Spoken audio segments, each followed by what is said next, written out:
continuar estudiando la primera carta a los Corintios en el capítulo 7. Hemos estado ahí estudiando la palabra del Señor y quiero comenzar haciendo una pregunta. ¿Qué significa para ti el cristianismo? ¿Qué significa para ti el cristianismo? Es una pregunta que toda persona debe hacerse y responder, incluso todo cristiano. ¿Qué significa para ti el cristianismo? ¿Es una religión? ¿Es un estilo de vida? ¿Un movimiento social? ¿Un grupo de amigos? ¿Es una nueva manera de ver la vida? ¿Qué es para ti el cristianismo?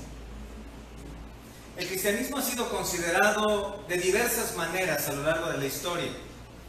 En la primera parte o al inicio del siglo I fue considerado una revolución religiosa. Los judíos principalmente consideraron a los cristianos como un grupo de hombres que se rebelaron a la ley de Dios y a las tradiciones, con ideas contrarias al judaísmo tradicional. Al final del primer siglo, el cristianismo fue un movimiento social y político en contra del Imperio Romano. Roma identificó a los cristianos como rebeldes que violentaban la sociedad y las buenas costumbres. Incluso en el año 68 el incendio de Roma fue atribuido a los cristianos y para el año 70 el templo fue destruido a causa de estas revueltas. En el siglo II y siglo III, el cristianismo fue una religión ascética, de austeridad, sobria, de gente extraña que se reunían los domingos y que se abstenían de comidas, bebidas, diversión y que se recluían en monasterios para hacer una introspección espiritual. En el siglo IV el cristianismo tomó un auge político y social, comenzó a ver visto a través de la lente del catolicismo romano. Fue visto por 12 siglos como una estructura sociopolítica. Comenzó a ser visto como una estructura muy poderosa, capaz de levantar y destruir naciones e imperios, incluso visto como el controlador de la vida de todo el mundo. El catolicismo romano modeló un cristianismo de poder, de riqueza, de subyugación y de excesos. Y así por 12 siglos. Siglo XVI y siglo XVII fueron un oasis. El movimiento de reforma trajo un despertar en la conciencia social acerca de la religión. El cristianismo comenzó a ser visto ya no como la liturgia y la estructura sociopolítica, sino como un movimiento libertador de aquella opresión de las creencias religiosas. Los reformadores buscaron a toda costa rescatar el verdadero espíritu de las Escrituras, poniéndolas en las manos de la sociedad, apartándose de ritos y de liturgias humanas. El cristianismo entonces significó sacar las imágenes de la iglesia, promover las 5 solas, sola fide, sola gracia, solo Cristo, sola escritura, soli Deo gloria. Siglos XVIII y XIX fueron un complemento al rescate del cristianismo. Los puritanos fueron un grupo de hombres que comenzaron en Europa e Inglaterra y que luego se trasladaron a América, rescatadores de la esencia pura de la fe cristiana, remarcando la pureza de la iglesia, enfatizando la verdad de que el cristianismo debía salir de las paredes del templo para vivirse en las casas. Fueron 2 siglos de auge en la santidad, en el amor hacia Dios y hacia el prójimo, en la exaltación de las Escrituras. Pero llegamos al siglo XX y siglo XXI y parece que el cristianismo ha girado drásticamente en la manera en que se considera. El cristianismo ha salido del templo, ha salido de las 4 paredes de la iglesia, pero no para ser vivido diariamente, sino para ser un estilo de profesión religiosa. ahogando la fe verdadera en un cristianismo light, litúrgico, mezclado con un estilo de vivencias, una vida de placer y de emociones religiosas, una moda, un círculo social de domingo, una actividad más en la agenda. El cristianismo es visto hoy por muchos como una ropa que se usa el domingo para llegar y colgarla en el gancho de la religiosidad, como una liturgia más de la vida. El cristianismo es para muchos hoy una aspirina. La pregunta persiste: ¿qué es para ti el cristianismo? ¿Una religión? ¿Un nuevo estilo de vida? ¿Una moda? ¿Un grupo de amigos? ¿Una actividad más de domingo? ¿Qué es? Los cristianos de Corinto estaban recibiendo mucha presión en el primer siglo, de parte de la sociedad en la que ellos estaban, una sociedad greco-romana. Estaba tratándoles de envolver dentro de sus prácticas inmorales, paganas, sugiriendo a la iglesia que el cristianismo que estaban practicando no debía alterar el estilo de vida que ellos tenían. El apóstol Pablo entonces escribe esta primera carta a los Corintios para decirles y tratar cada una de esas presiones. En el capítulo 1, 2, 3 y 4, Pablo les dice: dejen las divisiones entre ustedes. Capítulos 5 y 6 les dice: no practiquen la inmoralidad. Dejen los conflictos, dejen las peleas. Y ahora en el capítulo 7 es el capítulo donde hemos estado estudiando. El tema se centra en la condición civil de los cristianos.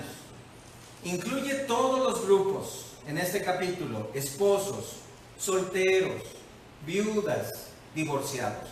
Todos estos grupos estaban siendo atacados de afuera de la iglesia y también de dentro.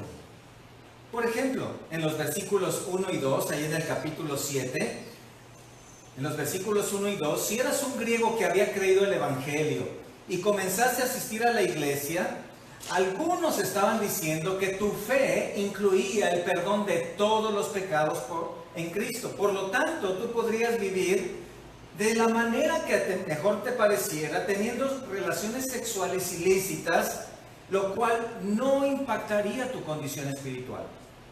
Había un grupo de personas que estaban promoviendo una liberalidad y una inmoralidad en la iglesia. Pablo rechaza esta idea para decir que cada uno debe tener su propia mujer y cada mujer debe tener su propio marido. En los versículos 3 al 6, si eras un hombre o mujer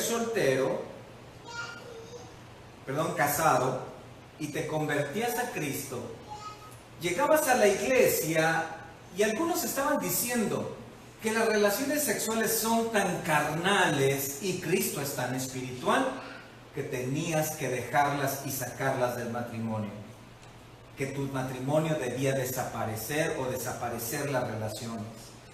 Pablo rechaza esa idea y en los versículos 3 al 6 dice que las relaciones sexuales, deben ser parte importante del matrimonio cristiano. Tanto como la oración, no deben negarse el uno al otro y así protegerse de los ataques de Satanás. En los versículos 7 al 9, si eras un hombre o mujer griego soltero, creías el evangelio, llegabas a la iglesia, algunos judíos bien intencionados estaban diciendo que tu soltería no era correcta, que estaba en contra de la ley de Dios, por lo tanto debías casarte con otro cristiano. Entonces, Pablo dice que la soltería es una bendición de Dios y que debes casarte solo cuando, por testimonio de santidad, ya no puedes permanecer soltero. En los versículos 10 y 11, si creíste el evangelio con tu cónyuge y ambos llegaron a la iglesia, pero estaban teniendo tantos conflictos y problemas que al ver a otros solteros ahí, surgía la idea de divorciarse para casarse con otro. Pablo dice: no se deben separar. Y si llegan a ese punto de divorciarse, deben permanecer sin casarse o reconciliarse y continuar con el matrimonio original. Versículos 12 al 16. Si creíste el Evangelio y llegaste a la iglesia, pero tu esposo o tu esposa no creyó, algunos pensaban que no podrían continuar con un matrimonio así, donde uno fuera creyente y el otro incrédulo, y pensaban en divorciarse. Además, algunos promotores del ascetismo decían que la soltería era el estado ideal y pensaban entonces en divorciarse. Pablo dice, no debes divorciarte. Debes permanecer casado o casada. Debes continuar con tu cónyuge. Debes continuar ahí, aunque seas el único creyente. A través tuyo, Dios va a hacer una obra en tu familia.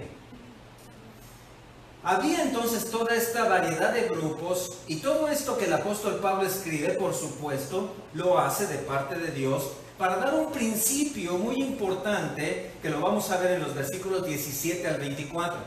Un principio que consiste en lo siguiente: tu estado civil no tiene que cambiar cuando vienes a Cristo. Cada uno permanezca en el estado que llegó a Cristo.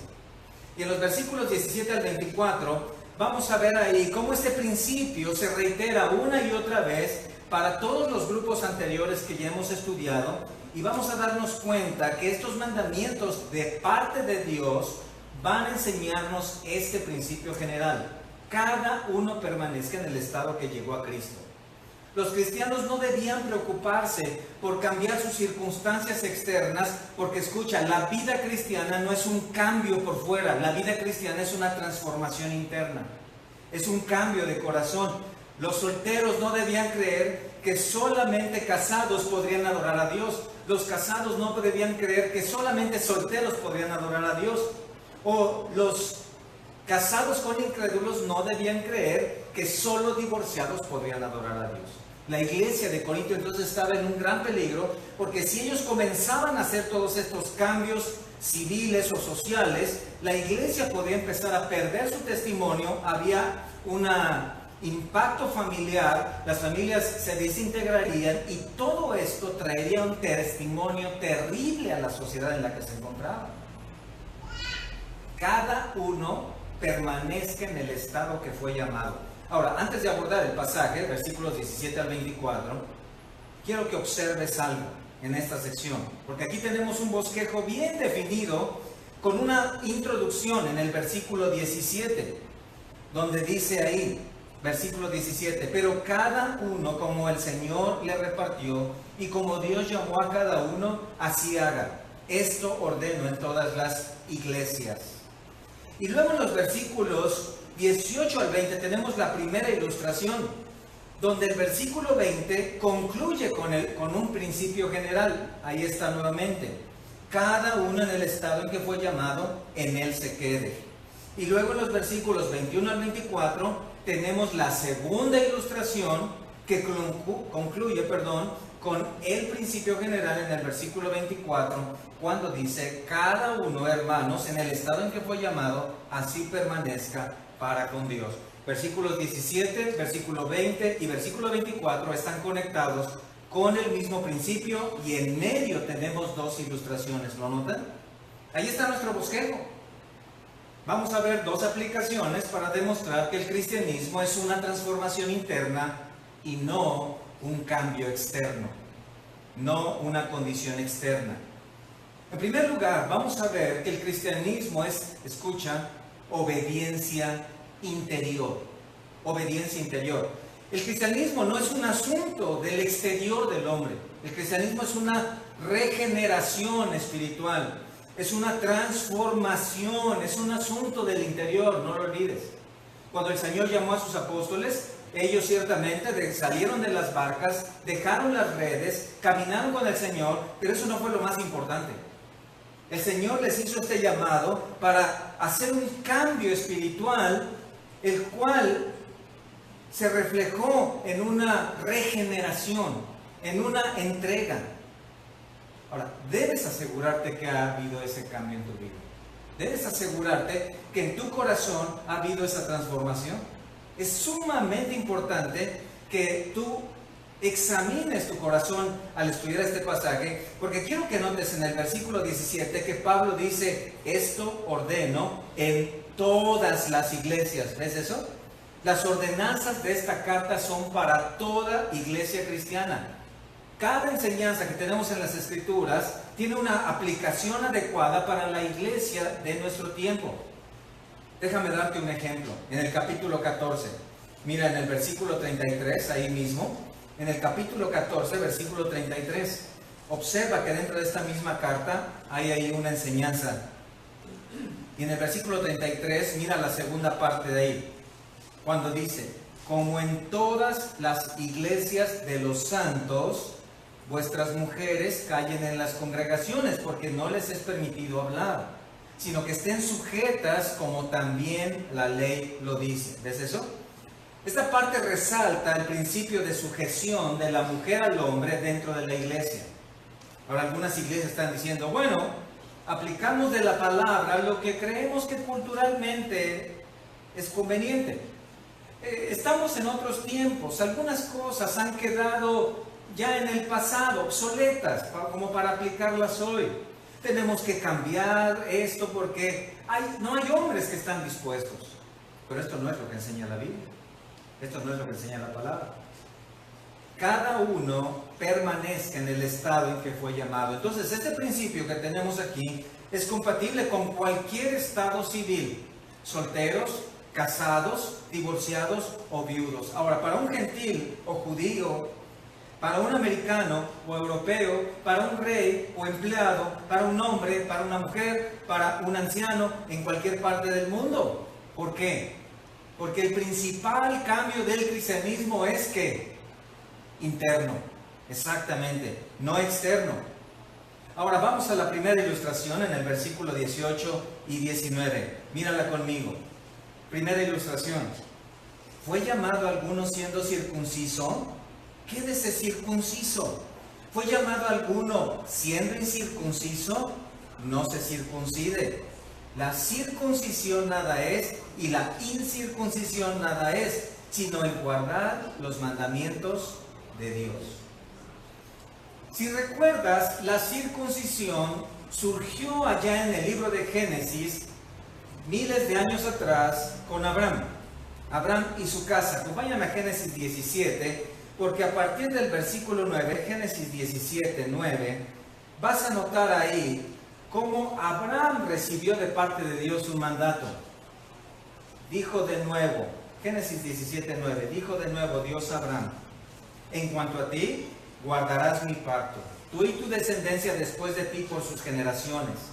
Este es mi pacto que guardaréis entre mí y vosotros y tu descendencia después de ti. Será circuncidado todo varón de entre vosotros. Circuncidaréis pues la carne de vuestro prepucio, y será por señal del pacto entre mí y vosotros. Y de edad de 8 días será circuncidado todo varón entre vosotros por vuestras generaciones, el nacido en casa y el comprado por dinero a cualquier extranjero que no fuere de tu linaje. Debe ser circuncidado el nacido en tu casa y el comprado por tu dinero, y estará mi pacto en vuestra carne por pacto perpetuo. Y el varón incircunciso, el que no hubiere circuncidado la carne de su prepucio, aquella persona será cortada de su pueblo. Ha violado mi pacto. Nota que la circuncisión era la señal externa de un pacto hecho por Dios con Abraham y con su descendencia. ¿Lo ves? La circuncisión era la señal externa en la relación entre Abraham y su casa con Dios. Y Abraham y toda su casa lo hizo cuando él tenía 99 años. No llevar este acto externo significaba ser cortado de ese pacto, sacado prácticamente de las bendiciones que incluía. Ahora, esta circuncisión fue transmitida a las siguientes generaciones. Y ya al llegar a Éxodo, allá con Moisés, Israel lo practicaba aún en Egipto. Y luego ese pacto fue complementado con el pacto mosaico, en el cual Dios dio leyes a su pueblo. Y ese pacto mosaico reafirmaba el hecho de que Dios era el padre en términos vocacionales de Israel. Dios añadió leyes ceremoniales, leyes civiles, leyes morales para su pueblo. Así que cuando un bebé nacía, era circuncidado a los 8 días de nacido. Cada bebé entonces era integrado a ese pacto mediante la circuncisión, como Dios lo había dicho a Abraham. La circuncisión fue el símbolo más claro en todo el Antiguo Testamento de ser integrado al pacto de Dios. Al punto que cuando un extranjero creía en el judaísmo, este era el acto externo mediante el cual se integraban las bendiciones. Era inconcebible ser judío y no ser circunciso. Era la señal de pertenecer a Dios, de pertenecer al pacto. Pero Israel no comprendió el verdadero significado de la circuncisión y años después ellos siguieron cumpliendo con este ritual, creyeron que todo se resumía a actos externos, pensaron que la ley significaba cumplir con las fiestas, las ofrendas, los sacrificios, estar ahí presentes cada sabbat, ir con el sumo sacerdote para presentar esos machos cabríos, cada de vez en cuando presentar esas ofrendas. Esto es parte de la pecaminosidad del hombre. Haces una religión de la relación con Dios.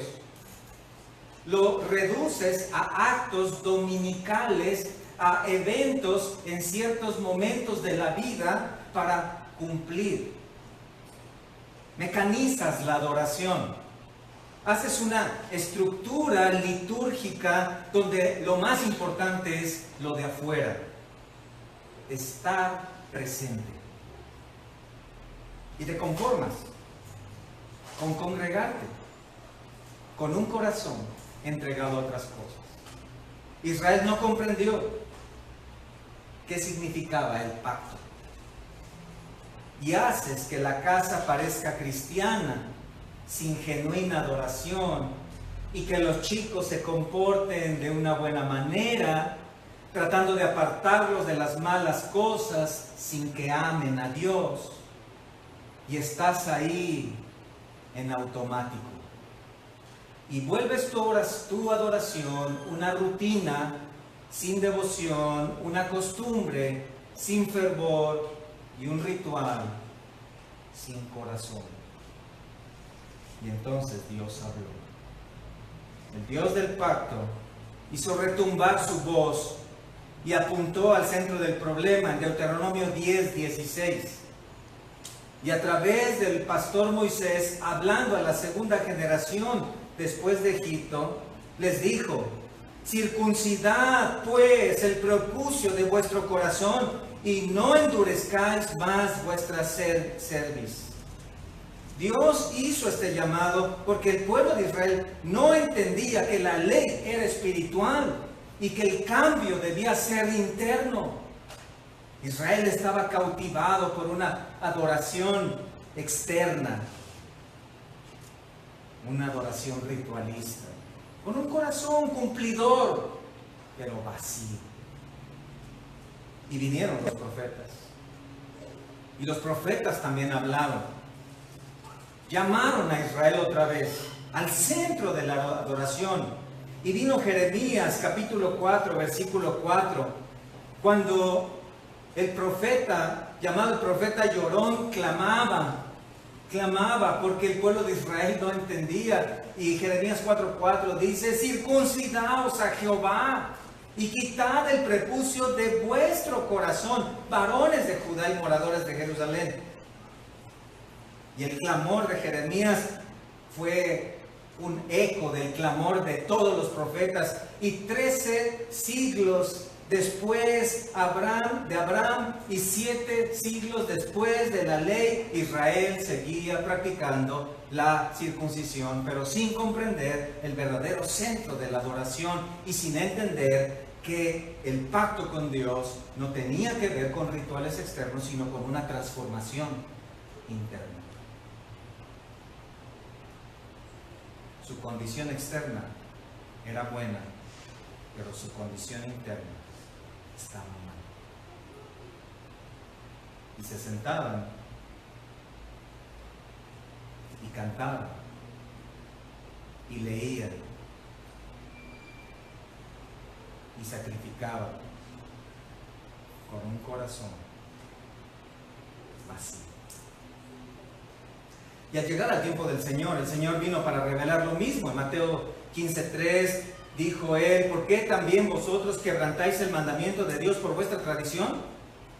Su vista estaba mal, sus tradiciones ritualistas externas ahogaban la adoración interna y no entendían. Y ahora el apóstol Pablo escribe a las iglesias para decirles: ya son cristianos, han recibido la salvación por fe. Ahora escuchen eso, quédate como fuiste llamado.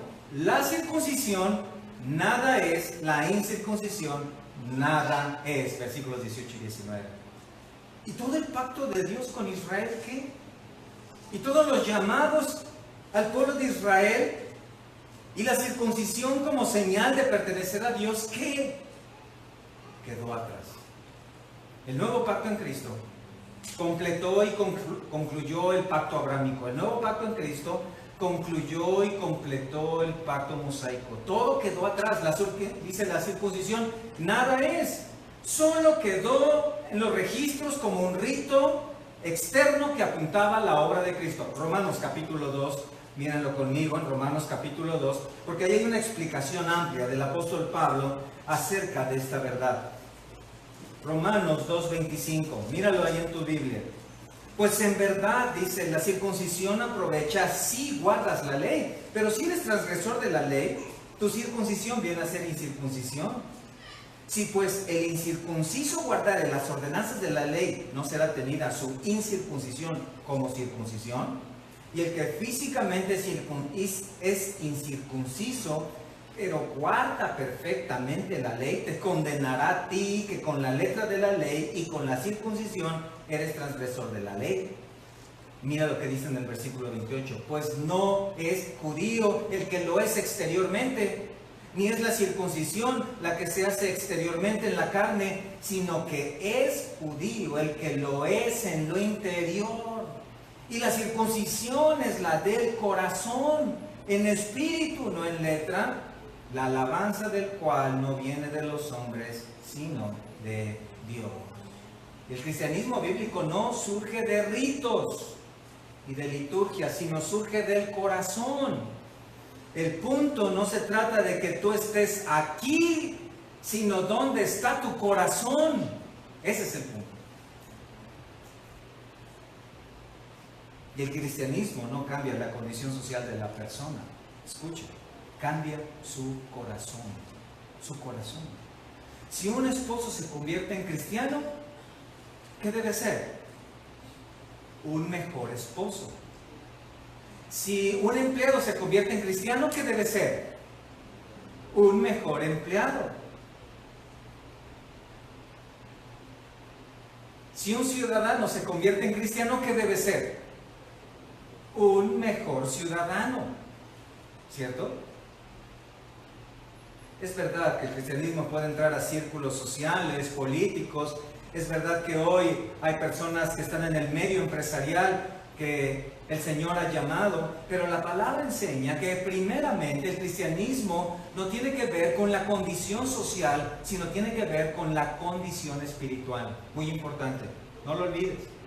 Porque el mundo pasará y sus deseos y todo este mundo no mejorará, sino irá de mal en peor y el mundo acabará. Y cada uno de nosotros no hemos sido llamados a transformar este mundo para bien, sino a transformar el corazón de las personas para gloria de Cristo, ¿cierto?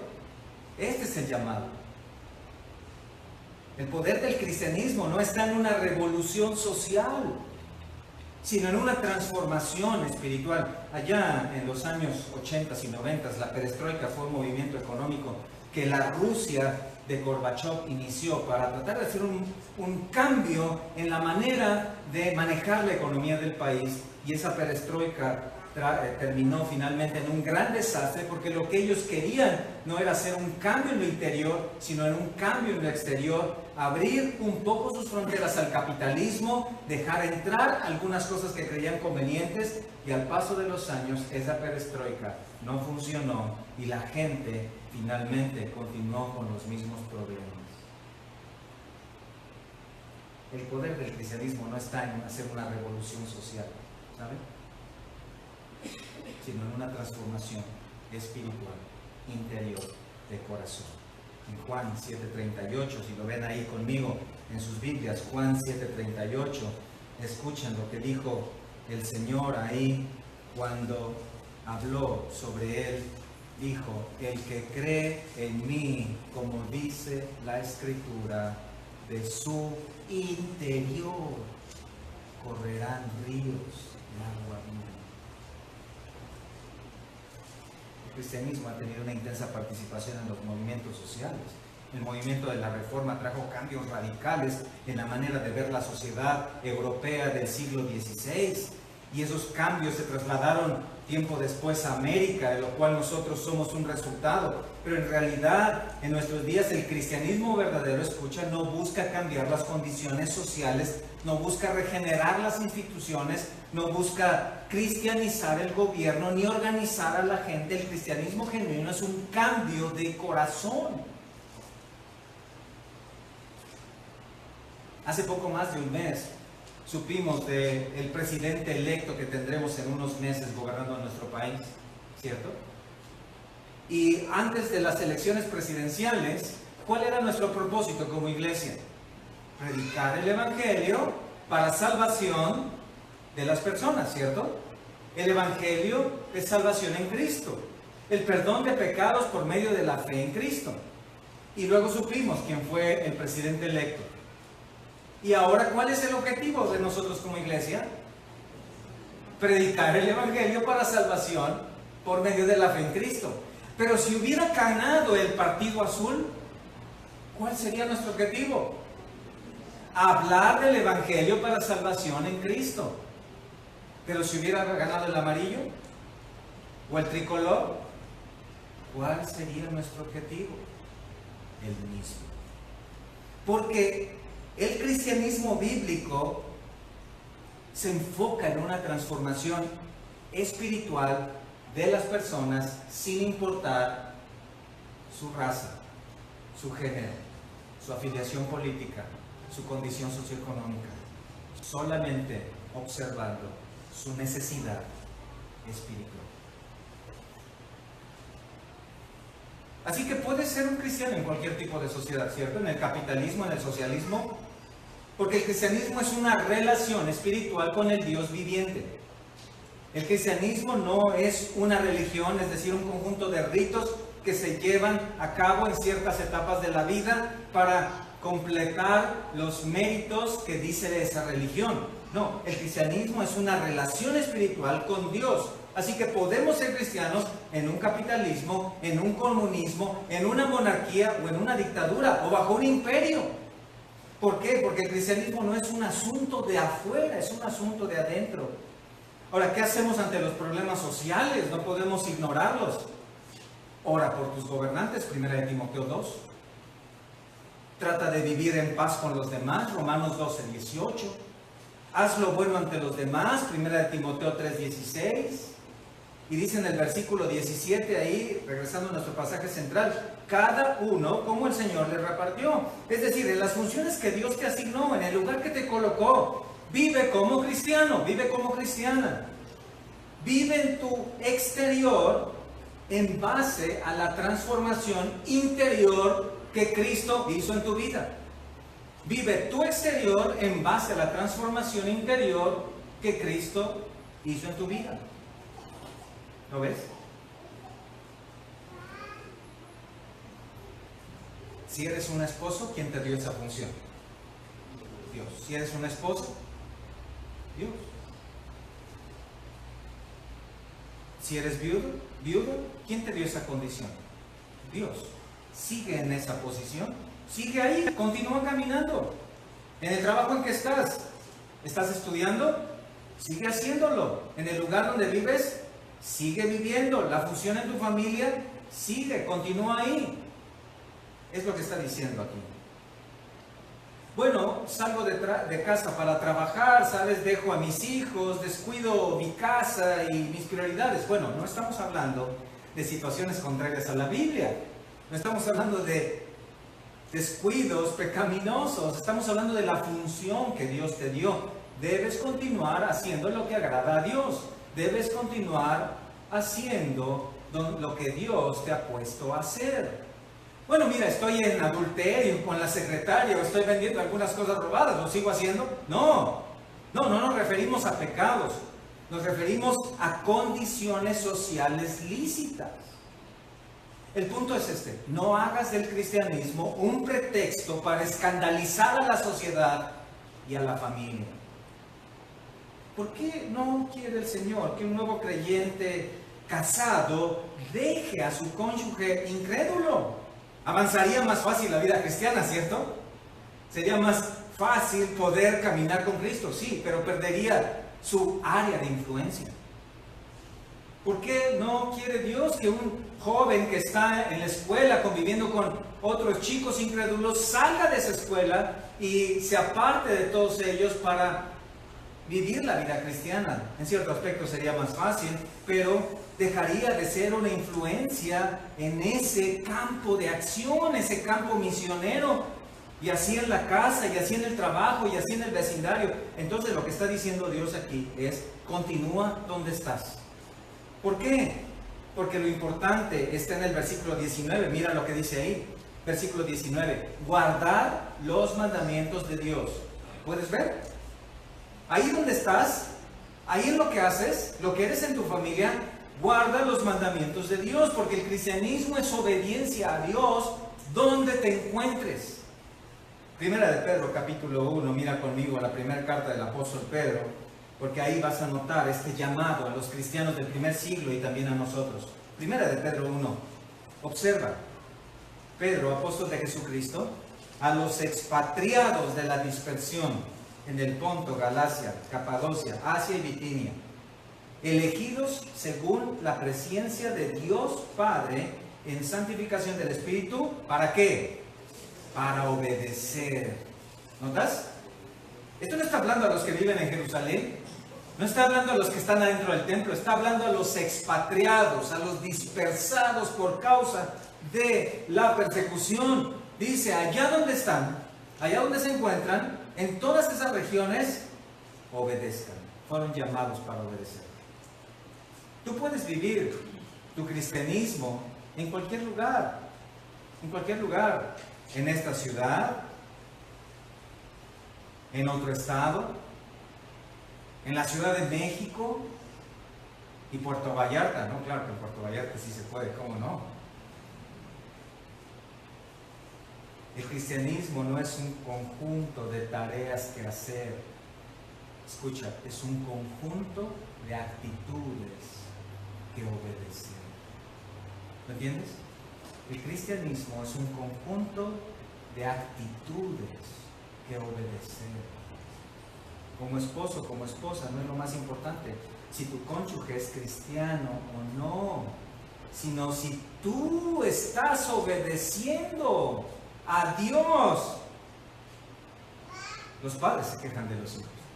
Es que mi hijo no quiere venir a la iglesia. Es que mi hijo esto, mi hija esto. Pero tú estás siendo un padre, una madre cristiana. Las mujeres también luchan con esto. No saben qué hacer. Tienen un esposo incrédulo y dejan de ver su propia vida. ¿Sabes? Mi esposo es insoportable. Ya no aguanto. Yo quiero ir a las cosas de Dios, pero él no quiere y ya no sé si puedo soportar seguir viviendo, y es que él se resiste y yo le digo y le digo y le digo y le digo y le digo y le digo y le digo y le sigo diciendo: Señor, cámbialo o cámbiamelo.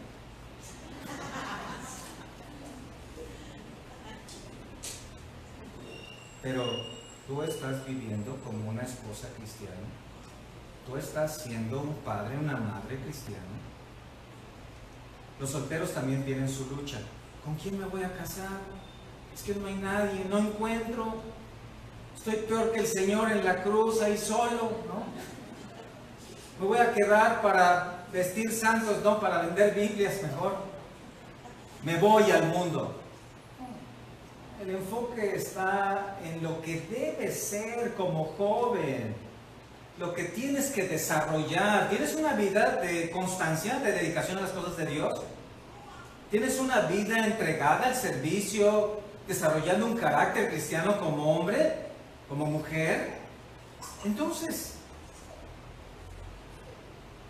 se pierde de vista que Dios bendice, escucha, al que camina con Él cada día, no al que está viendo cómo es que no cambian o cómo es que no hacen los demás. Las viudas o madres solteras también tienen sus luchas fuertes. Míralo de afuera. Algunas son jóvenes. ¿Casarme de nuevo? No. Mejor sola que mal acompañada. Ya con una tuve. Mejor me caso con mis hijos. Me caso con ellos hasta que yo muera. Estén aquí conmigo. Pasan los años, no se casan, los hijos se van y se dan cuenta de la bendición que se perdió por pensar en lo de afuera y no de la vida. El cristianismo es transformación espiritual.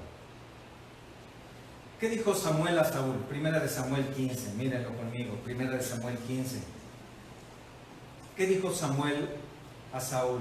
¿Se complace Jehová tanto en los holocaustos y víctimas como en que se obedezca las palabras de Jehová?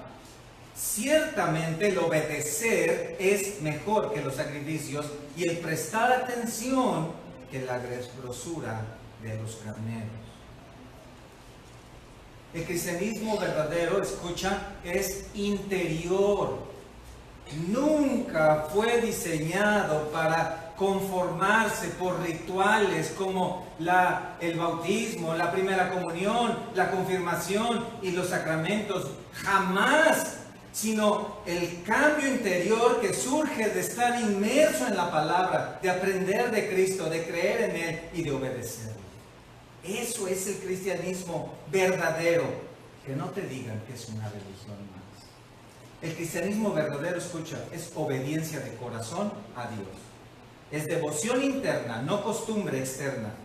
Así que trabaja en tu obediencia, en donde te encuentres, donde estés, en las condiciones en que estés. Obedece al Señor, concéntrate en lo espiritual. Expón tu corazón a la palabra. Toma las cosas espirituales con un mayor peso, mayor importancia. Eso es complicado a veces para los varones porque creemos que llevando el dinero cada día a casa ya estamos cumpliendo. Y no nos damos cuenta que las cosas de peso, escucha, son espirituales. Que es el valor de sentarte, hablar a tus hijos, de trabajar con la palabra en sus corazones, es mucho más valioso, incluso que el mejor banquete que puedas ponerles en tu mesa. La obediencia es posible en cualquier situación. No significa que va a ser fácil, no, pero es posible. Es decir, el Señor no te cambió no te transformó para hacer un cambio en lo exterior, sino para hacer un cambio en el interior. El Señor no te transformó para cambiar tu vida sobre la tierra, sino para cambiar tu destino eterno. Conclusión, en el versículo 20, cada uno en el estado en que fue llamado, en él se queda. Segunda ilustración. Esto va aumentando de nivel de dificultad. Segunda ilustración, versículos 21 al 23. ¿Fuiste llamado siendo esclavo? No te dé cuidado. Pero también, si puedes hacerte libre, procúralo más. Porque El que en el Señor fue llamado siendo esclavo, liberto es del Señor. Asimismo, el que fue llamado siendo libre, esclavo es de Cristo. Por precio fuisteis comprados, no os hagáis esclavos de los hombres. Segunda ilustración, observa la palabra esclavo. Doulos, un esclavo, no un siervo, un esclavo, sin derechos, sujeto a una autoridad. En el primer siglo, una propiedad del amo, expuesto a maltratos e injusticias. ¿Qué dice aquí Pablo de parte de Dios? ¿Has sido llamado, llamada siendo un esclavo? No te dé cuidado. ¿Qué? Eso significa, no importa. ¿Cómo? Eso parece una broma. ¿Dónde están los derechos humanos? ¿Dónde están las garantías individuales? ¿Dónde están la justicia? ¿La esclavitud no importa? No, dice la Biblia. La Biblia dice que si fuiste llamado siendo esclavo, no importa. Puedes ser cristiano siendo esclavo. Puedes seguir siendo cristiano siendo esclavo. Puedes ser una cristiana, un cristiano sufriendo injusticias. Puedes ser un cristiano hoy en condiciones laborales muy complicadas, porque el cristianismo no se enfoca en las condiciones externas cómodas, sino en la condición interna espiritual. Debemos poner claridad aquí en esto, porque miren, los corintios, los cristianos en Corinto provenían de un trasfondo, de una cultura romana, y los romanos, que era un imperio, estaban orgullosísimos de ser romanos. ¿Por qué? Porque ellos crearon el derecho romano. Gran parte de nuestro sistema de justicia hoy se basa en el derecho romano. Las garantías individuales surgen del derecho romano, pero en Roma, escucha, no todo ser humano era considerado una persona. Para tener personalidad completa era necesario tener 3 requisitos, 3 estatus. Status libertatis, ser libre y no esclavo. Status civitatis, ser ciudadano y no peregrino. Y status familiae, ser jefe de familia y no estar bajo ninguna potestad. En base a esto, escucha, un esclavo no era considerada una persona, era una cosa. Era una cosa. Era propiedad de alguien. Y lo sorprendente es que ni Pablo ni la Biblia aprueban la esclavitud, pero simplemente dice que la esclavitud no es un obstáculo para que alguien sea cristiano. La esclavitud no te impide ser cristiano. El estar en condiciones laborales complicadas no te excluye de ser cristiano. Esto es serio y es difícil de comprender, porque vivimos en una sociedad que nos bombardea todos los días con los derechos de igualdad, que nos bombardea todos los días con garantías individuales.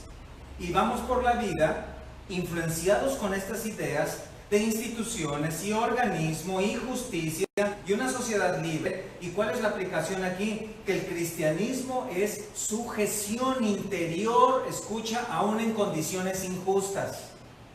Déjame explicártelo a través de la palabra. Primera de Pedro capítulo 2, míralo conmigo. Primera de Pedro capítulo 2, versículo 18. Primera de Pedro 2, versículo 18 al 20. Cuando dice ahí, criados, observen eso, criados, estad sujetos con todo respeto a vuestros amos, no solamente a los buenos y afables, sino también a los difíciles de soportar, porque esto merece aprobación. Si alguno a causa de la conciencia delante de Dios sufre molestias padeciendo injustamente, pues ¿qué gloria es si pecando sois abofeteados y lo soportáis? Mas si haciendo lo bueno sufrís y lo soportáis, esto ciertamente es aprobado delante de Dios. ¿Qué te parece? ¿Cómo te quedó el ojo con eso? En la vida cristiana, escucha, no todo va a ser justo, no todo va a ser de acuerdo a un buen trato. En la vida cristiana no todo va a ser equidad, vas a recibir injusticias, vas a tener que padecer, más aún tratando con personas que no conocen a Dios y que no les importa seguir los mandamientos de Él. Vas a padecer, vas a ser maltratado. Y cuando eso sucede, escucha, las alarmas celestiales no van a sonar. No va a pasar nada. Porque Dios dice que tienes que padecer. No habrá contingencia celestial. Plan de N3 celestial. No va a suceder. No habrá sirenas, ángeles corriendo por todos lados cuando alguien te maltrató. Incluso Dios seguirá estando a cargo, Él seguirá siendo soberano y estará al control de esa injusticia. Cuando el pueblo de Israel estaba en Egipto, allá en Éxodo capítulo 3, ¿te acuerdas? Ellos estaban siendo oprimidos por el pueblo egipcio. Y en el capítulo 3, versículo 7, cuando finalmente Dios hace el llamado a Moisés, le dice: he visto la aflicción de mi pueblo que está en Egipto. He oído su clamor a causa de sus exactores. He conocido sus angustias y he descendido para librarlos de mano de los egipcios. Gracias a Dios, por fin se aparece Dios, ¿verdad? Algunos pensarían, por fin, ¿dónde estaba Dios? Estábamos clamando y ¿dónde estaba? Dios, ¿no ves que me están maltratando, que estoy siendo tratado injustamente? Pero ¿qué crees? Que si vas al Salmo 105 y miras conmigo allí el Salmo 105, vas a dar de algo sorprendente. Vas a darte cuenta de algo sorprendente. Míralo. Salmo 105, versículo 23. Ajústate bien los lentes para que veas eso, porque tienes que saberlo. Salmo 105, versículo 23. Después entró Israel en Egipto y Jacob moró en la tierra de Cam y multiplicó su pueblo en gran manera y lo hizo más fuerte que sus enemigos. Está hablando del actuar de Dios. Y luego dice, cambió el corazón de ellos para que, ¿estoy leyendo bien? Para que aborreciesen a su pueblo, para que contra sus siervos pensasen mal. ¿Qué te parece? Dios determinó que Satanás, a través de los sabeos y los caldeos, atacaran a Job y le robaran sus pertenencias. Dios dio permiso para que los vientos derribaran la casa y mataran a sus 10 hijos. Dios es soberano en nuestras injusticias. ¿Te das cuenta? Dios está al control. Entonces, ¿qué está haciendo Dios? Está probando tu corazón. ¿Cómo respondes a la injusticia? No, yo sí los demando. Sí me van a conocer. Conmigo lo que quieran, pero con mis hijos no se metan, porque entonces...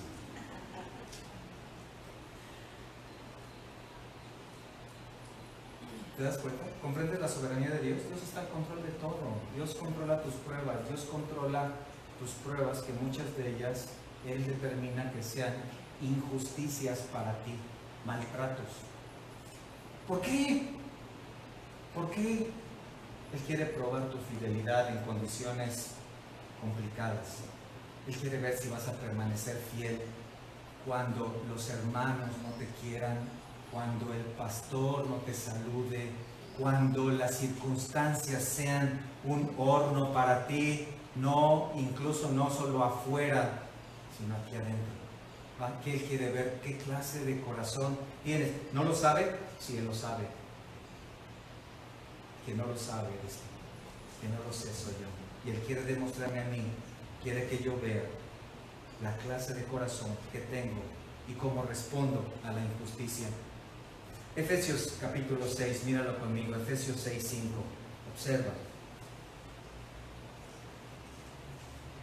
Siervos, mira, obedeced a vuestros amos terrenales con temor y temblor, con sencillez de vuestro corazón como a Cristo, no sirviendo al ojo como los que quieren agradar a los hombres, sino como siervos de Cristo de corazón, haciendo la voluntad de Dios, sirviendo de buena voluntad como al Señor y no a los hombres, sabiendo que el bien que cada uno hiciere, ese recibirá del Señor, sea siervo o sea libre.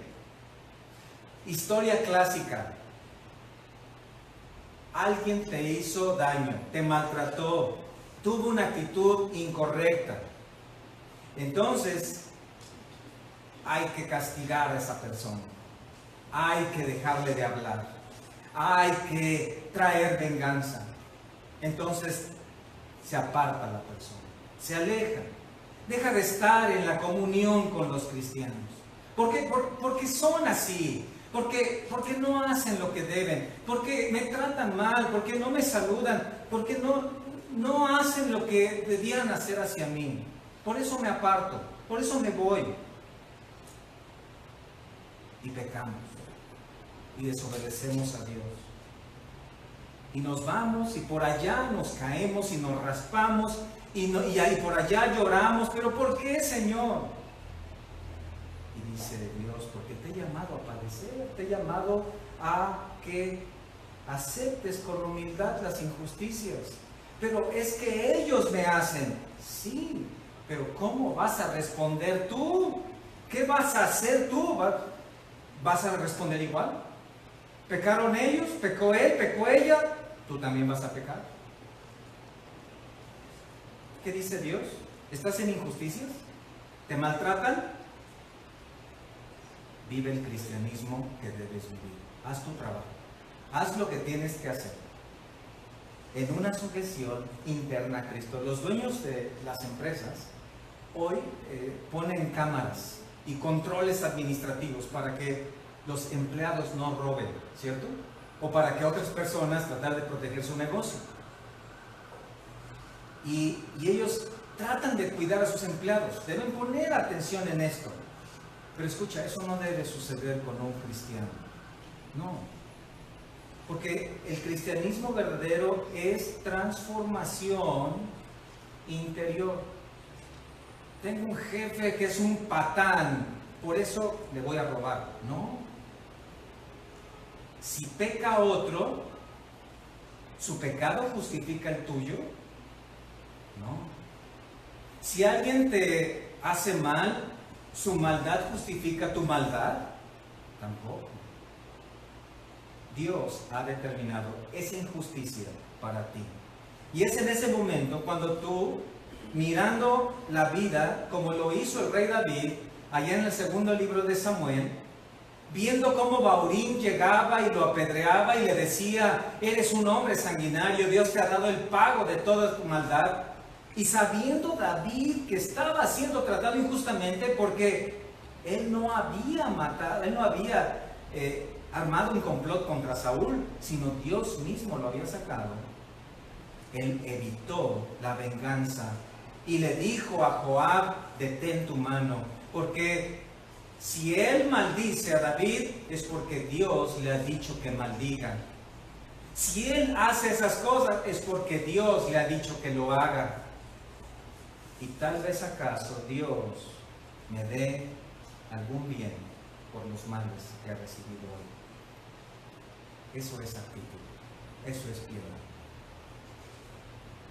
Déjame trasladar esto a un área donde algunas se sienten esclavizadas, el matrimonio. Es común la situación, ¿cierto? Una esposa que dice, ay, hermano, pastor, mira mi esposo, mira mi esposo, o mira mi esposa, mis hijos.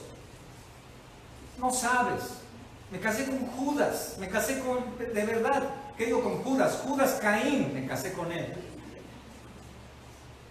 En primer lugar, mira, debes aceptar una cosa, que ni tu matrimonio, ni ningún matrimonio es perfecto.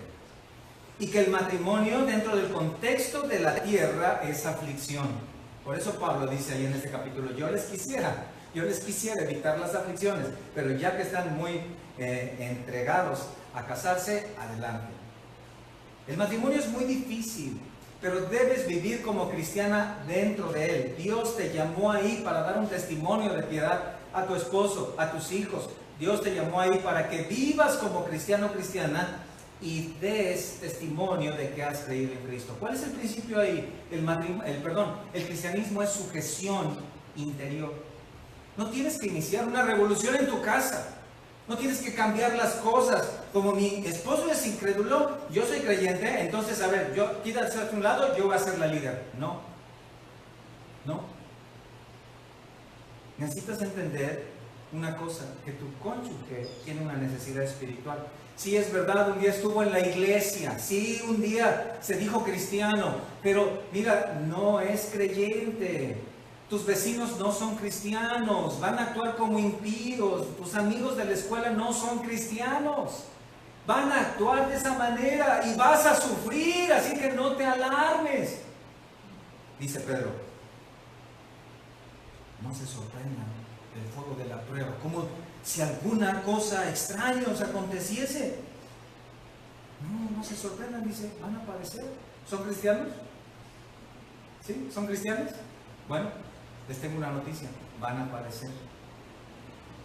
Los cristianos no hemos sido llamados a cambiar al mundo socialmente, no hemos sido llamados a cambiar políticamente, ni económicamente, hemos sido llamados a transformar espiritualmente. El cristianismo, escucha, no es un movimiento político. Hay algunos que dicen hay que entrar a la política para cambiar a la sociedad y para que ya no se roben. Yo digo lo siguiente, que los políticos se acaben el mundo, que los políticos se queden con el mundo. No es lo que nosotros buscamos. Nosotros queremos personas que sean salvadas por la fe en Cristo y por eso predicamos el Evangelio. No nos interesa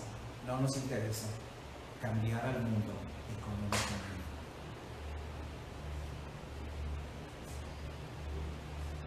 El cristianismo no es un movimiento político, es sujeción a las autoridades, es un cambio en el interior. Ahora, esto no significa apatía o indiferencia, ¿no? Miren, el versículo 21, finalmente en el versículo 21 dice, pero también, si puedes hacerte libre, procúralo más. En el primer siglo, los esclavos podían comprar su propia libertad.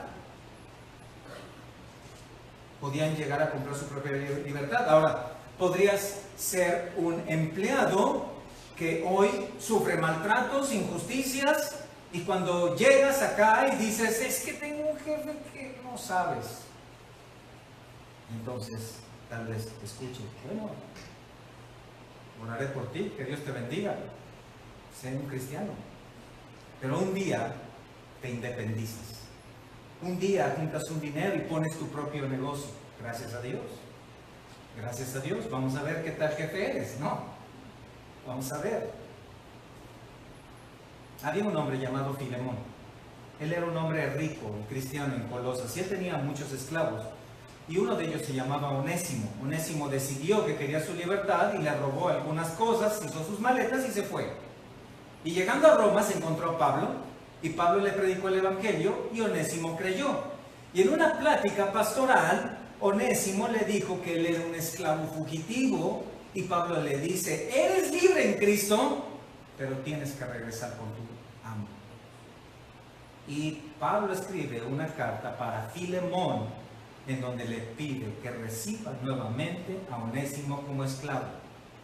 Pero Pablo, no soy libre en Cristo, ahora ya todas las cosas viejas pasaron, ahora ya no es esclavo ni libre, ni hombre ni mujer. No. Eso tiene que ver con la salvación. Pero en términos de condición social, sujétate a tu jefe, sujétate a las autoridades.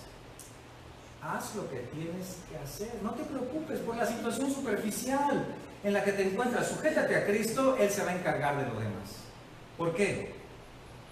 Dice ahí en el versículo 24, cada uno, hermanos, en el estado que fue llamado, así permanezca para con Dios. Exacto. Vas a permanecer en ese matrimonio, vas a permanecer en ese trabajo, vas a permanecer en ese vecindario. ¿Sabes qué es lo maravilloso? Cristo actuó en la misma sujeción. Es decir, no era justo que muriera por ti. El Hijo de Dios, perfectamente santo, dejando su lugar de gloria, vino a la tierra de pecadores para dar su vida y pagar en una cruz por tus pecados. Eso no era justo, ¿cierto? Eso no era justo. Que Él recibiera todo lo que recibió por tus pecados, pero lo hizo por amor. Y ahora dice, tú debes seguir sus pasos. Pero ¿cómo podemos cambiar las circunstancias? No las tienes que cambiar. No. Ora a Dios. Enfócate en vivir en su palabra y espera que Dios mueva las cosas conforme a su voluntad. Si eres un esclavo, sé un buen esclavo. Eres una esposa, sé una buena esposa. Eres un cristiano, sé un buen cristiano. ¿Estás en un vecindario con gente impía? Sé un buen vecino. Recuerda, el Señor vino con todo el respaldo del Padre, con todos los recursos celestiales a su disposición. En Mateo 26:53, Él dijo, ¿no crees que yo podría orar a mi Padre y Él enviaría millares y millares de ángeles? Él podía iniciar una revolución social, política, y esa batalla o esa revolución no iba a durar ni 5 segundos. Él podría haber destruido a todos los hombres y nadie podría haber hecho nada, pero no lo hizo. ¿Por qué? Porque Él lo dijo en Juan 18:36, mi reino no es de este mundo. Hermanos queridos, nuestro reino, nuestras prioridades no están aquí en la tierra, están en el cielo.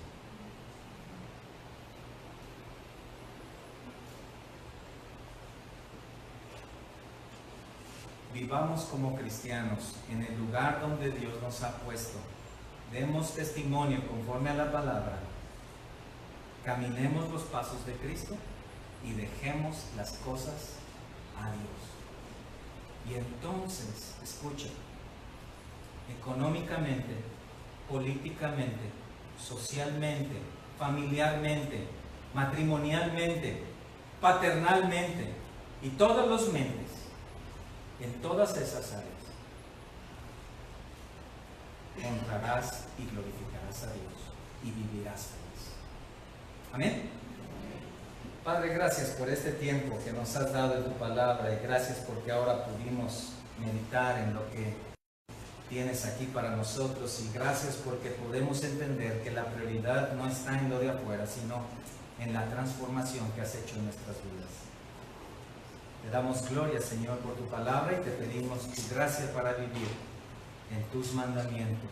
Bendice, por favor, a mis hermanos para caminar en obediencia, en sujeción. Concédenos, Señor, tu gracia para permanecer fieles donde nos has puesto. Te lo suplicamos en el nombre de tu Hijo Jesucristo.